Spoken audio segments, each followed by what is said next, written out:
بسم اللہ الرحمن الرحیم۔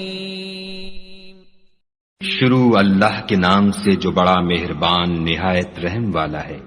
نون قلم کی اور جو اہل قلم لکھتے ہیں اس کی قسم کہ اے محمد صلی اللہ علیہ وآلہ وسلم تم اپنے پروردگار کے فضل سے دیوانے نہیں ہو، اور تمہارے لیے بے انتہا اجر ہے، اور تمہارے اخلاق بڑے عالی ہیں۔ سو ان قریب تم بھی دیکھ لو گے اور یہ کافر بھی دیکھ لیں گے کہ تم میں سے کون دیوانہ ہے۔ تمہارا پروردگار اس کو بھی خوب جانتا ہے جو اس کے رستے سے بھٹک گیا، اور ان کو بھی خوب جانتا ہے جو سیدھے رستے پر چل رہے ہیں۔ تو تم جھٹلانے والوں کا کہا نہ ماننا۔ یہ لوگ چاہتے ہیں کہ تم نرمی اختیار کرو تو یہ بھی نرم ہو جائیں، اور کسی ایسے شخص کے کہے میں نہ آ جانا جو بہت قسمیں کھانے والا ذلیل اوقات ہے، طعن آمیز اشارتیں کرنے والا، چغلیاں لیے پھرنے والا، مال میں بخل کرنے والا، حد سے بڑھا ہوا بدکار، سخت خو اور اس کے علاوہ بدذات ہے، اس سبب سے کہ مال اور بیٹے رکھتا ہے۔ جب اس کو ہماری آیتیں پڑھ کر سنائی جاتی ہیں تو کہتا ہے کہ یہ اگلے لوگوں کے افسانے ہیں، ہم ان قریب اس کی ناک پر داغ لگائیں گے۔ ہم نے ان لوگوں کی اسی طرح آزمائش کی ہے جس طرح باغ والوں کی آزمائش کی تھی، جب انہوں نے قسمیں کھا کھا کر کہا کہ صبح ہوتے ہوتے ہم اس کا میوہ توڑ لیں گے، اور انشاءاللہ نہ کہا۔ سو وہ ابھی سو ہی رہے تھے کہ تمہارے پروردگار کی طرف سے راتوں رات اس پر ایک آفت پھر گئی، تو وہ ایسا ہو گیا جیسے کٹی ہوئی کھیتی۔ جب صبح ہوئی تو وہ لوگ ایک دوسرے کو پکارنے لگے کہ اگر تم کو کاٹنا ہے تو اپنی کھیتی پر سویرے ہی جا پہنچو۔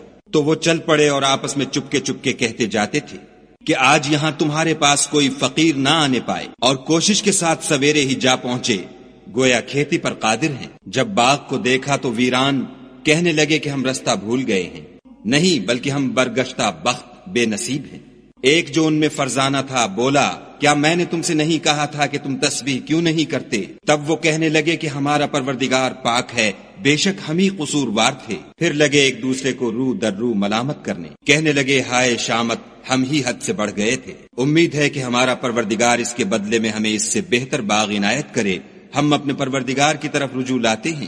دیکھو عذاب یوں ہوتا ہے، اور آخرت کا عذاب اس سے کہیں بڑھ کر ہے، کاش یہ لوگ جانتے ہوتے۔ پرہیزگاروں کے لیے ان کے پروردگار کے ہاں نعمت کے باغ ہیں۔ کیا ہم فرما برداروں کو نافرمانوں کی طرح نعمتوں سے محروم کر دیں گے؟ تمہیں کیا ہو گیا ہے، کیسی تجویزیں کرتے ہو؟ کیا تمہارے پاس کوئی کتاب ہے جس میں یہ پڑھتے ہو کہ جو چیز تم پسند کرو گے وہ تم کو ضرور ملے گی؟ یا تم نے ہم سے قسمیں لے رکھی ہیں جو قیامت کے دن تک چلی جائیں گی کہ جس شے کا تم حکم کرو گے وہ تمہارے لیے حاضر ہوگی؟ ان سے پوچھو کہ ان میں سے اس کا کون ذمہ لیتا ہے؟ کیا اس قول میں ان کے اور بھی شریک ہیں؟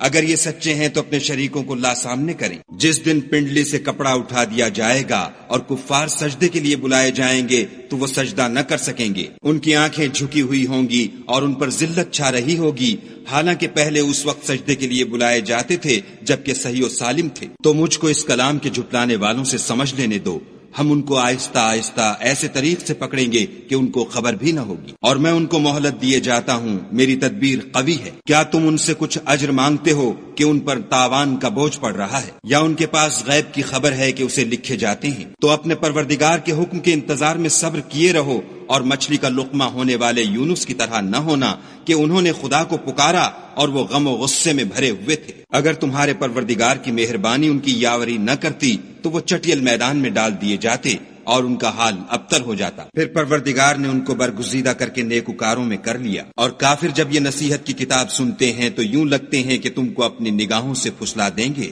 اور کہتے ہیں کہ یہ تو دیوانہ ہے۔ اور لوگو، یہ قرآن اہل عالم کے لیے نصیحت ہے۔